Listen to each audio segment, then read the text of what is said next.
Welcome to the deep dive. We're doing something a little different today. Think of it as your quick refresher guide.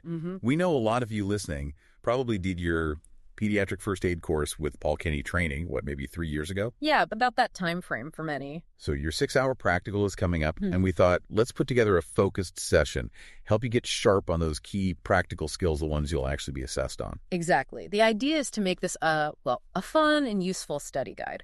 We'll hit the really crucial points and flag any updates since 2022, so you can walk into that practical feeling, prepared. Okay. What are we covering specifically? Right. So we've looked at the core practical stuff. We'll dive into DRBCD, CPR, using an AED, the recovery position, and checking breathing, what to do for choking. Okay.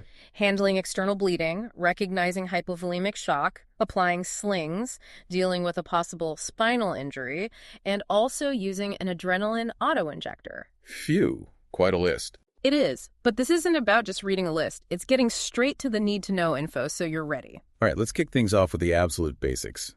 DRABCD. That's the initial check, isn't it? Finding and dealing with immediate life threats. That's the one. DRABCD, your primary survey framework. So first up, D is for danger. Right, safety first. Always. It's about checking the scene, making sure it's safe for you, for the child, for anyone else around. We use the acronym CLAP. Helps remember. CLAP. Okay, break that down. Sure. C is control. What can you do to make things safer?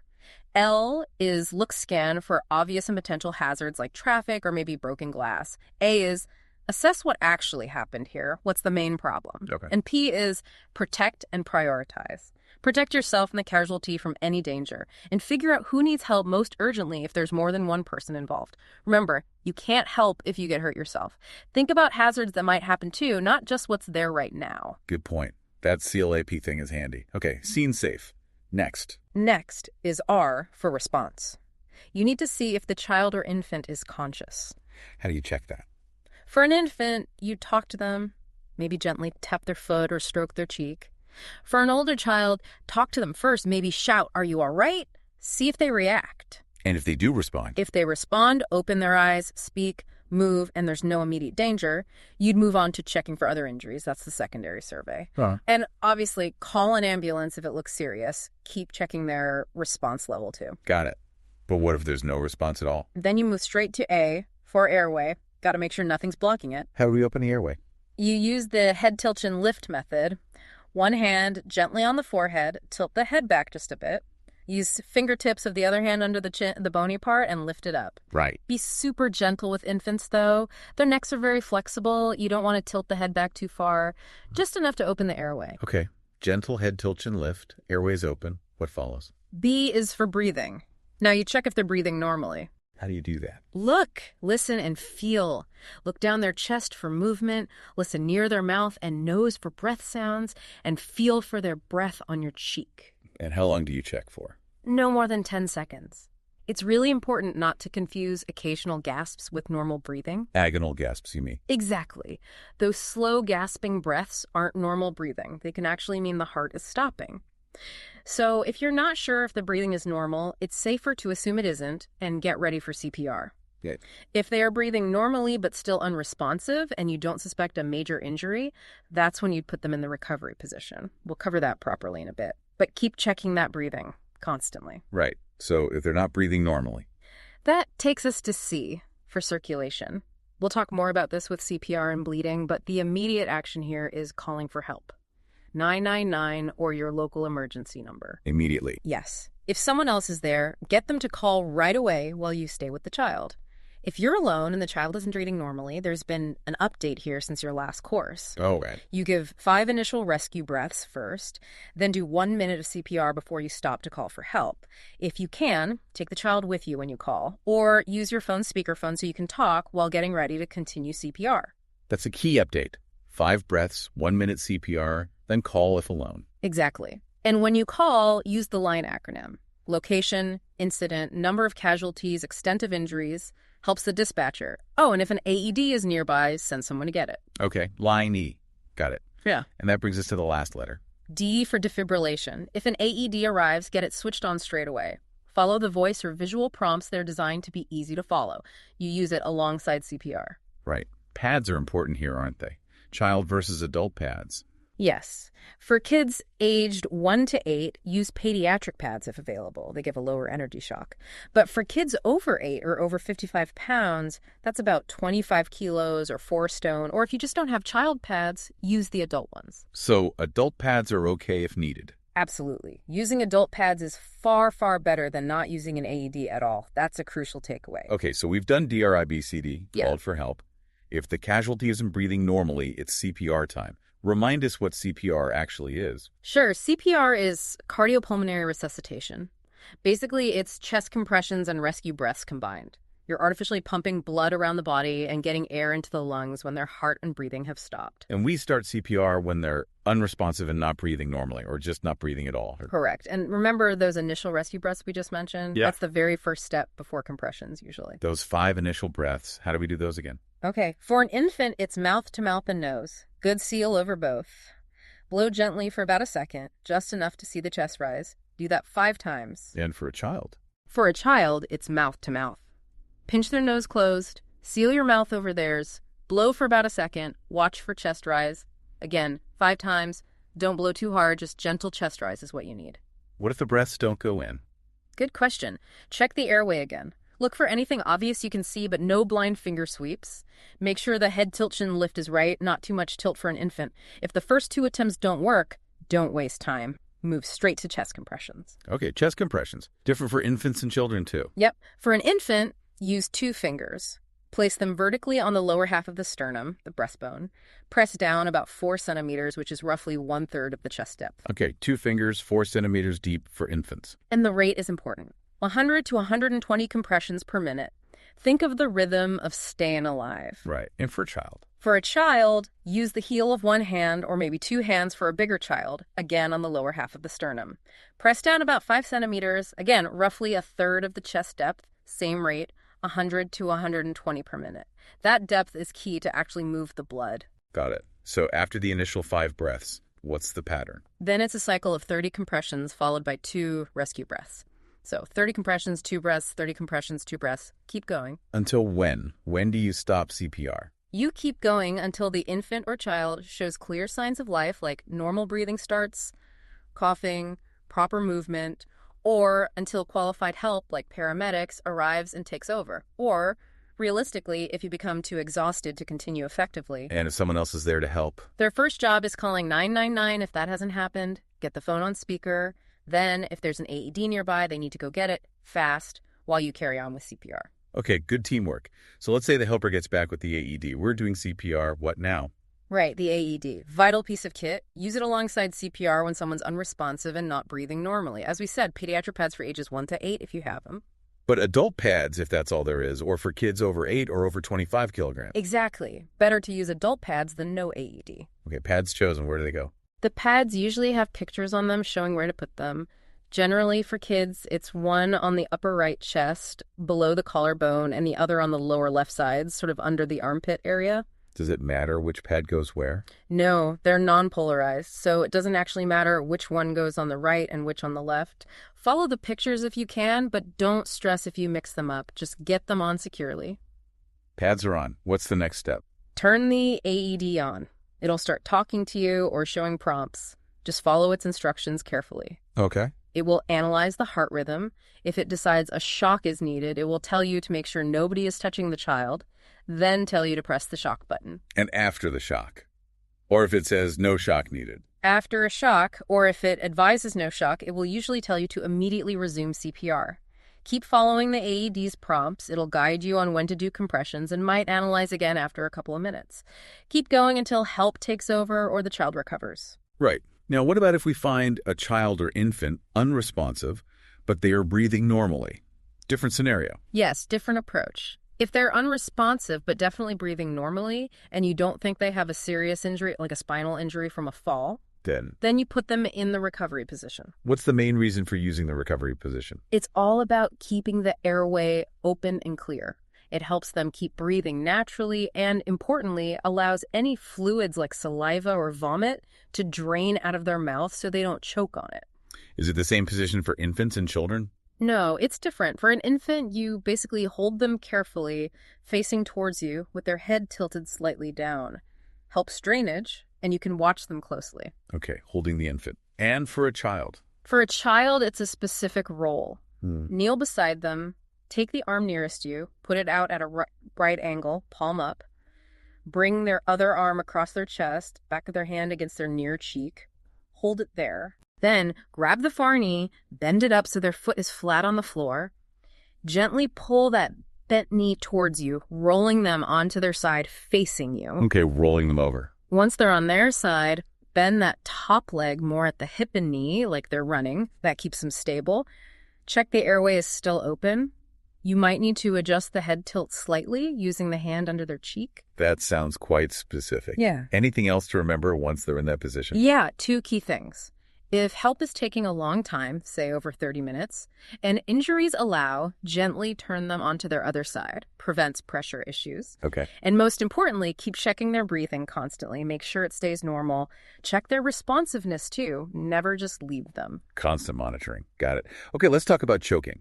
Scary situation. What's the difference between mild and severe choking? Big difference in how you handle it. Mild choking means the airway is only partly blocked. They can usually still cough, maybe speak or make sounds, might go red in the face, eyes watering, look distressed. And what do you do for mild choking? Encourage them to keep coughing. The cough reflex is usually the best way to clear it. Just stay with them and watch closely in case it gets worse. Okay.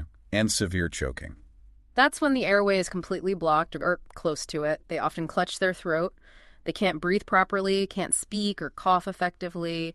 Skin might turn blue or grayish. They'll get weaker and eventually pass out if you don't act fast. What's the first thing to do for severe choking? Shout for help immediately, get attention, then start treatment. Okay. How do we treat a conscious infant who is severely choking?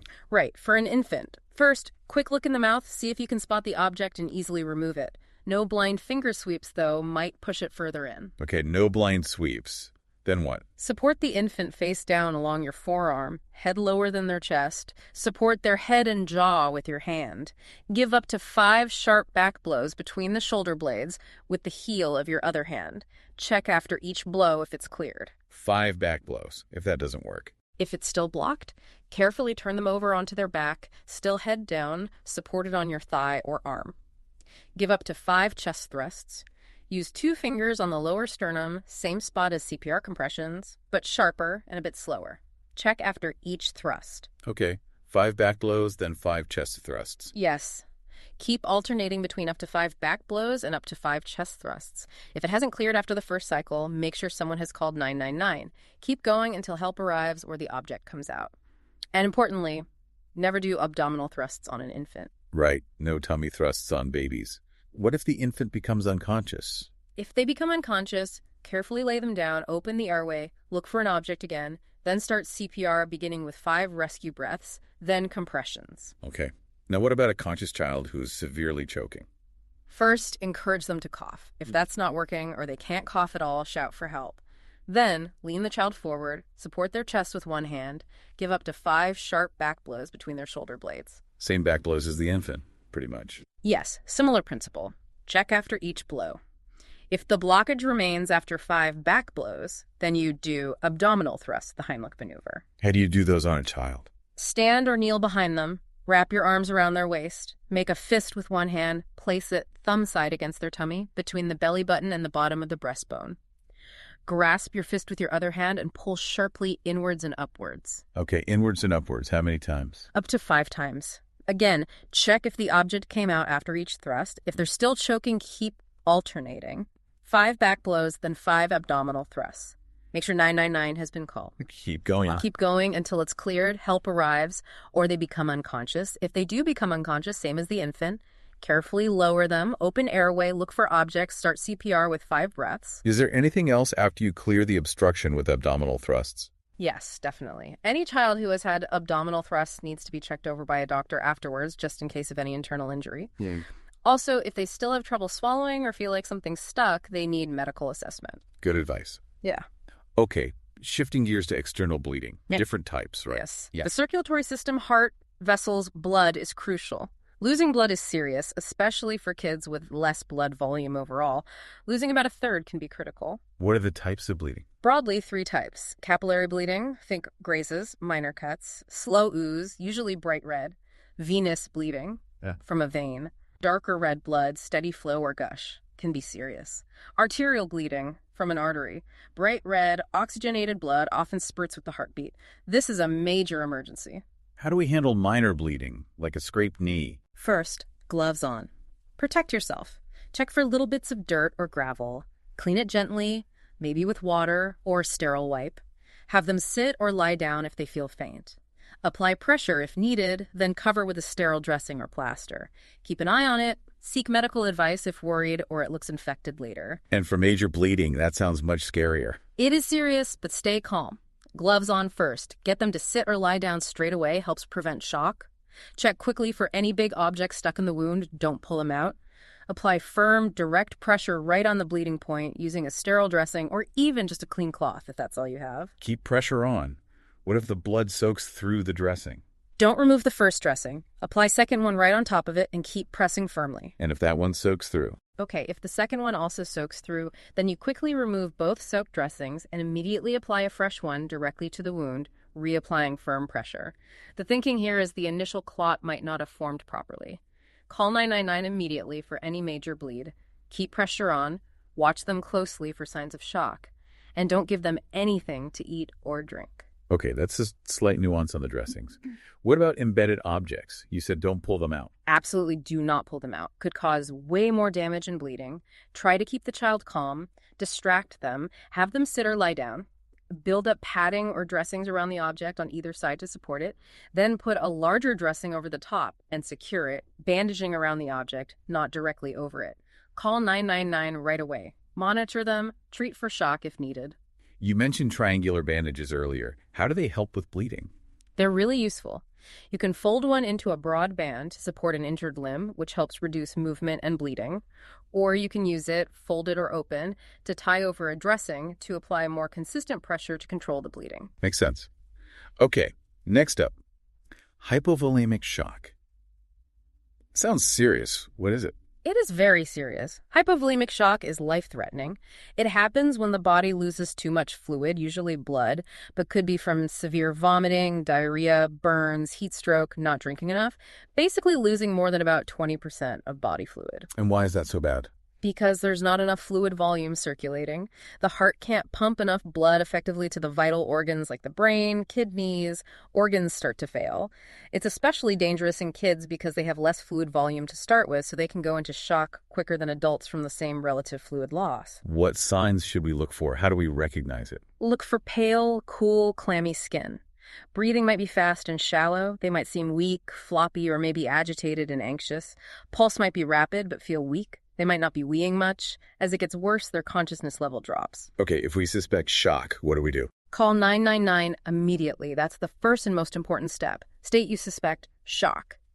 While waiting, try to treat the cause if you can, control any bleeding. Lay the child down flat. If injuries allow, gently raise their legs slightly. Maybe rest them on a cushion just above the level of their chest. Helps blood flow back to the core. Okay, lie down, legs slightly raised. Yep. Loosen any tight clothing, keep them warm, wrap them in a blanket or coat, but don't give them anything to eat or drink, even if they ask. Keep monitoring their breathing and airway constantly. Be ready for CPR if they stop breathing. Right. Keep warm, no food or drink. Got it. Moving on to slings. Two main types you mentioned, elevated and support. That's right. Elevated sling first. This is good for collarbone injuries or injuries to the hand or forearm, especially if there's bleeding or swelling you want to reduce. How do you apply an elevated sling? Okay. Check the injury first. Ask them to support their own injured arm, bringing their fingertips up towards their opposite shoulder. Place a triangular bandage over the injured arm with one point going up over the uninjured shoulder. Tuck the base of the triangle under their hand, forearm, and elbow. Leave the fingers peeking out so you can check circulation. Bring the other end of the bandage up to meet the first end at the shoulder and tie a reef knot. Secure the elbow point with a safety pin or twist and tuck it in. Fingertips toward the opposite shoulder, tie in the uninjured side. Okay. And the support sling? The support sling is more for general support for wrist, forearm, upper arm injuries where you don't need that elevation. How's that one applied? Place the triangular bandage against their chest on the injured side, with the point towards the elbow and the long base hanging down. Bring the lower point up over the injured arm, meeting the top point behind their neck or at the shoulder on the injured side. Tie the ends with a reef knot. Adjust it so it comfortably supports the arm like a cradle. Okay, that seems straightforward enough. Next, a really serious one. Spinal injury. What's the main concern here? The big concern with any neck or back injury is damage to the spinal cord. That can cause paralysis, loss of sensation, or even be fatal. It's always treated as potentially very serious until proven otherwise by medical professionals. What commonly causes spinal injuries in kids? Things like car accidents are a major cause. Significant falls from heights, downstairs, impact injuries, maybe in sports, sometimes birth injuries. Sadly, violence can cause them too. And severe head injuries often come with associated neck injuries. Kids' spines are still developing, which can make them vulnerable in some ways. What signs might make you suspect a spinal injury? Look for any weird position of their head or body, if they complain of pain in their neck or back, if they can't move their arms or legs properly or they feel weak or tingly. Loss of bladder or bowel control is a red flag. They might also show signs of shock. Remember, even without obvious signs, if the mechanism of injury was severe, like a bad fall or car crash, you should suspect a spinal injury. If we suspect a spinal injury and the child is conscious, what's the procedure? Call 999 immediately. Number one priority. Tell them you suspect a spinal injury.